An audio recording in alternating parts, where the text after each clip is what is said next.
Dans cette vidéo, on va parler du MSCI World, l'un des indices les plus connus. Mais en même temps, s'il est très connu, on entend souvent dire que le MSCI World n'est pas forcément un indice très efficace, voire même qu'il peut être contre-productif. Aujourd'hui, on va voir ce qu'il en est vraiment. J'ai divisé cette vidéo en 4 parties. Partie numéro 1, tout ce qu'il faut savoir sur le MSCI World plus à quel rendement s'attendre. Partie numéro 2, construction de 3 portefeuilles avec le MSCI World pour en tirer le meilleur parti. Partie numéro 3, la sélection des meilleurs ETF MSCI World sur CTO, sur PEA et sur assurance vie. Et enfin, dans la partie numéro 4, on parlera de MSCI World et de diversification et on verra quelle place devrait avoir le MSCI World dans votre stratégie passive ETF. Comme d'habitude, pour que cette vidéo soit plus facile à suivre et pour que vous ayez toutes les informations complémentaires, j'ai ajouté 2 bonus 100% gratuits. Le premier fichier bonus, c'est les 3 portefeuilles de la vidéo, complet, récapitulé avec les pourcentages exacts ainsi que les backtests.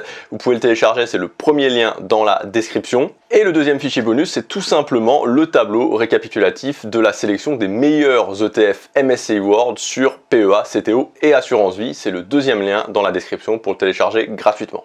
Alors, avant de vous rappeler ce qui caractérise particulièrement l'indice MSCI World, laissez-moi vous montrer pourquoi investir sur cet indice peut être particulièrement intéressant. Voici la performance du MSCI World sur 45 ans, de 1979 à 2024.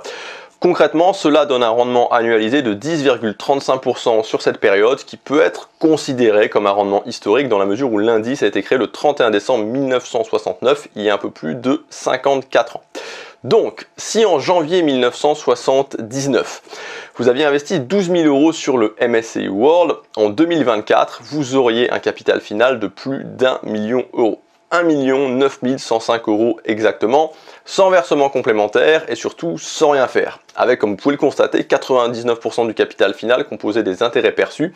Ce que vous avez investi au départ ne pèse que pour 1% seulement. Donc maintenant, on va voir le MSCI World un petit peu plus en détail avec les principales caractéristiques de l'indice. Donc pour commencer, la couverture géographique, le MSCI World est un indice qui suit les moyennes et grandes capitalisations de 23 pays développés. L'objectif étant bien sûr de réduire les risques spécifiques à un pays ou à une région. Alors, par exemple, c'est vraiment un seul exemple, mais le tsunami qui a frappé le Japon en mars 2011 et qui a provoqué la catastrophe nucléaire de Fukushima, ce qui a eu évidemment de graves répercussions sur l'économie japonaise. Le MSCI World n'est pas simplement diversifié géographiquement, il l'est aussi sectoriellement. Pas moins de 11 secteurs de l'économie sont représentés, donc la technologie, les finances, la santé, la consommation de base, les communications, 10% de consommation discrétionnaire qui regroupe en fait les biens et services considérés comme non essentiels, c'est-à-dire que c'est l'opposé en fait de la consommation de base.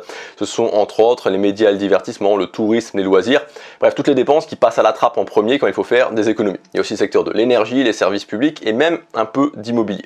Comme précédemment, se diversifier sur plusieurs secteurs permet de mieux résister aux cycles économiques, car certains secteurs peuvent mieux performer alors que d'autres sont en difficulté. Par exemple, le secteur technologique qui performe très bien en période de croissance, alors qu'en cas de crise ou de ralentissement économique, ce sont les secteurs de produits de base, donc indispensables, qui performent le mieux. Autre exemple, évidemment, au moment de la crise Covid, c'est clairement le secteur de la santé, les entreprises comme Pfizer par exemple, qui ont surperformé alors que beaucoup d'autres étaient en grande difficulté. L'indice MSCI World est composé de 1464 entreprises actuellement. Alors ce chiffre n'est pas inscrit dans le marbre, il est révisé périodiquement et certaines entreprises entrent, restent ou sortent de l'indice en fonction de critères tels que la taille minimale de la société et la capitalisation boursière. La liquidité des actions peut aussi entrer en jeu. D'ailleurs, voici les 10 premières en ce moment qui pèsent pour 23% seulement de l'indice. Évidemment, l'indice MSCI World est un indice très populaire qui est suivi par de nombreux ETF. Je vous affiche ici un petit échantillon. Ce sont des actifs simples, évidemment. Les ETF, pour rappel, généralement bon marché, peu coûteux en termes de frais, qui permettent de se diversifier rapidement sur des centaines d'actions. Alors, est-ce que le MSCI World est un indice parfait? Est-ce que le MSCI World se suffit à lui-même? Eh bien en fait, pas tout à fait. Ce qui lui est généralement reproché, le principal reproche qui lui est fait, c'est de ne pas être si mondial que ça. Par exemple, il laisse de côté tout un tas de pays en vert et en orange sur la carte, que l'on va retrouver dans d'autres indices bien sûr, mais qui ne font pas partie du MSCI World, qui ne regroupe lui que les pays en rouge. Alors certes, les 23 pays développés représentent 86% du marché boursier mondial, donc l'essentiel, contre 13% pour les pays émergents en vert et 1% seulement pour les 29 pays frontières en orange, mais géographiquement parlant, il n'est pas totalement mondial. Autre critique à l'encontre du MSCI World, Bien que le secteur nord-américain ne soit représenté que par deux pays, les États-Unis et le Canada, il pèse à lui seul presque les 3/4 de l'indice, soit 74%, avec presque 71% uniquement pour les États-Unis. Alors maintenant, on va passer à la deuxième partie où on va construire ensemble 3 portefeuilles pour voir ce qu'il est possible de faire avec le MSCI World et même plus. Le portefeuille numéro 1, c'est le plus simple, un grand classique, je dirais, un ETF MSCI World plus un ETF MSCI Emerging Market. Alors oui, je sais bien, depuis quelques années, les marchés émergents semblent vraiment à la traîne. Et d'ailleurs, quand on regarde le graphique sur 10 ans, on a une performance annualisée de 0,35%. Donc pratiquement aucun rendement. Cependant, historiquement, ils ont eu de très bons résultats, comme on peut le voir sur ce graphique comparatif entre le MSCI World en rouge et le MSCI Emerging Market en bleu. Comme on peut le voir avec le comparatif des rendements annualisés sur 10 ans, c'est surtout depuis il y a un petit peu plus de 10 ans que l'indice MSCI Emerging Market performe moins. Mais 10 ans, c'est très peu en âge boursier et rien n'indique que ces performances ne vont pas de nouveau s'améliorer. De plus, en termes de diversification géographique, c'est important d'investir sur les 24 autres pays de cet indice, dont la Chine ou l'Inde, qui pèsent de plus en plus. Avec ce portefeuille, en investissement sur seulement 2 ETF, vous serez largement diversifié sur les pays en rouge et en vert, soit 99% de la capitalisation boursière mondiale et plus de 2700 entreprises dans le monde. D'ailleurs, voici le top 10 des entreprises composant le MSCI World. Sans surprise, dans ce classement, on retrouve Microsoft, Apple, Nvidia, Amazon, Meta et Google. Ici, c'est le top 10 des entreprises qui constituent l'indice MSCI Emerging Market. Elle pèse pour 26% de l'indice. Si on regarde ce portefeuille, voici son évolution sur 33 ans de 1991 à 2024. Soit 8,93% annualisé. Pour 100 000 euros investis au départ, votre capital final serait de 1 636 468 euros. Encore une fois, sans rien faire ou presque, juste en rééquilibrant régulièrement ces deux ETF. À ce propos, si vous voulez avoir tous les détails de ce portefeuille et des autres avec la liste des ETF, les pourcentages exacts, les caractéristiques de chacun des ETF qui composent ces portefeuilles, c'est le premier lien dans la description pour télécharger ce tableau récapitulatif gratuitement. Alors là, je vous ai mis l'horizon de placement minimal, c'est-à-dire que ce schéma vous indique combien de temps vous auriez dû rester investi pour avoir 90% de chances d'avoir un rendement positif, c'est-à-dire de gagner de l'argent. Donc pour ce portefeuille, celui qu'on vient de voir, c'est 10 ans. Si vous restez investi 10 ans, vous avez 91,2% de chances de gagner de l'argent, quelle que soit la période de 10 ans considérée pendant la période du backtest. À noter que ce n'est quand même pas beaucoup si on considère que dans ce portefeuille, ce ne sont que 2 ETF actions, donc voilà, des ETF de rendement, des ETF très volatiles. Maintenant, on va passer au portefeuille numéro 2. L'objectif du premier portefeuille, c'était qu'il soit vraiment le plus simple possible, 2 ETF pour la simplicité de gestion et en même temps qu'il soit très largement diversifié géographiquement. Dans ce deuxième portefeuille, on va chercher encore plus à augmenter la diversification, notamment en ajoutant les petites entreprises. Donc comme vous pouvez le voir sur ce backtest entre 2000 et 2023, les 2 indices MSCI World Small Cap et MSCI Emerging Market Small Cap ont tous les deux surperformé les mêmes indices, mais large cap. On va donc inclure un ETF de chaque dans ce portefeuille. A noter que le MSCI World Small Cap est investi en majorité sur les États-Unis, comme le MSCI World Large Cap. En ce qui concerne le MSCI Emerging Market Small Cap, il est lui investi à pratiquement 50% sur l'Inde et Taïwan. La Chine ne représente plus que 8,5%. Ensuite, pour ajouter un petit peu plus de performance à ce portefeuille, on va ajouter un ETF Smart Beta qui suit l'indice MSCI World Momentum. Donc la stratégie Momentum, elle vise à tirer les meilleures performances du marché en investissant sur les sociétés qui ont les meilleurs résultats les mois précédents. Donc la justification théorique de cette stratégie, démontrée dans plusieurs études comme celle de Narasimhan Jagadish et Sheridan Tinman en 1993, est basée sur le comportement des investisseurs qui ont tendance à suivre ce que fait le plus grand nombre. Ce qui fait que des actions peuvent rester surévaluées ou à l'inverse sous-évaluées pendant des périodes plus longues que prévues. Ce sont ces sous- et surévaluations qui permettent aux investisseurs momentum de profiter de ces inefficiences de marché. Donc si on regarde la fact sheet de l'indice MSCI World Momentum, on voit bien qu'il surperforme le MSCI World classique.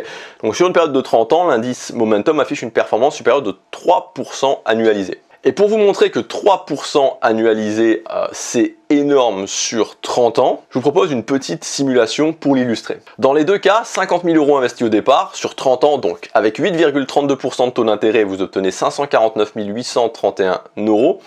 Avec 11,26% de taux d'intérêt, le capital final est de 1 227 840 €, bien plus que le double. Donc ça c'est quelque chose sur lequel je reviens assez souvent parce que c'est un petit peu contre-intuitif, mais 1, 2, 3% de performance annualisée en plus, ou quand c'est le cas des frais, vous investissez dans des fonds actifs gonflés en frais, vous avez 1, 2, 3% de frais par an en plus. Voilà, sur une période relativement longue ou raisonnablement longue, ça fait une différence colossale. Donc voici le portefeuille numéro 2 avec ses 5 ETF, donc les MSCI World Large et Small Cap, les MSCI Emerging Market Large et Small Cap et le MSCI World Momentum.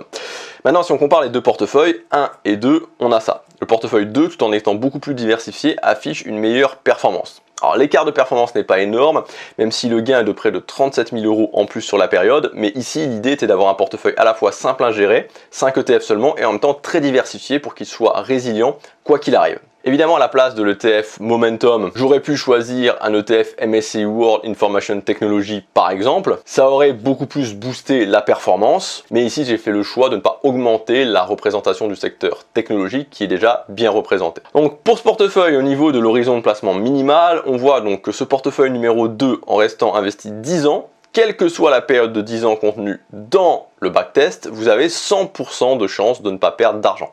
Ça n'indique pas combien vous allez en gagner évidemment, mais au moins vous n'en perdrez pas. Maintenant au niveau des drawdowns, la diversification supplémentaire du portefeuille 2 n'entraîne pas de pertes plus importantes, les deux graphiques sont semblables. Maintenant on va passer au portefeuille numéro 3, un portefeuille que je vous montre et que vous allez pouvoir personnaliser. C'est le portefeuille le plus personnalisable. Tout simplement parce qu'à partir des ETF contenus dans ce portefeuille, chacun va pouvoir ajuster sa propre diversification géographique. Aussi large que dans le portefeuille numéro 1, mais pondéré selon ses propres choix. Donc dans le bonus que vous pouvez télécharger dans le premier lien dans la description qui reprend tous les portefeuilles, je vous propose ce portefeuille numéro 3 avec un pourcentage selon mes propres choix, mais évidemment c'est un pourcentage type et vous pouvez l'ajuster en fonction de vos propres choix à vous. Alors vous pourriez me dire aussi quel est l'intérêt de faire ce portefeuille, puisqu'avec le portefeuille numéro 1, on a un portefeuille qui est largement diversifié, qui est simple et qui est prêt. L'idée c'est, comme je vous le disais, de pouvoir géographiquement rééquilibrer le portefeuille. Mettre moins d'États-Unis par exemple, ou pour ceux qui croient vraiment en cette économie en mettre plus, mettre moins d'Europe, pourquoi pas, au profit de certains pays émergents qui peuvent plus performer. Il y a tout un tas de possibilités, évidemment c'est sans limite, l'idée c'est de coller le plus possible à ses propres convictions. Donc pour réaliser ce portefeuille, j'ai repris plusieurs indices MSCI différents.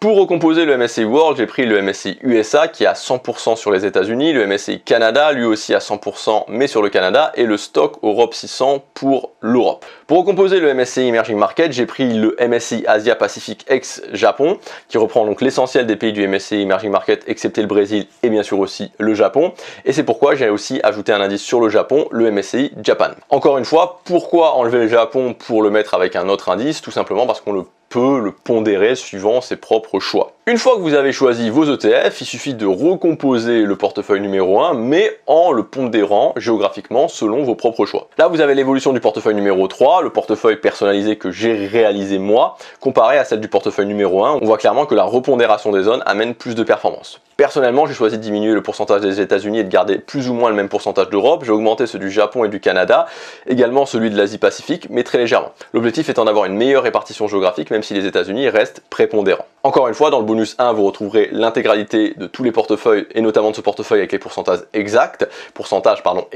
mais vous pouvez aussi modifier selon vos propres choix. En termes de rendement, voilà ce que ça donne sur 12 ans, la durée proposée par le backtest, plus 11,72% pour le portefeuille numéro 1, plus 13,37% pour le portefeuille numéro 3, soit 1,65% de différence pour la même volatilité.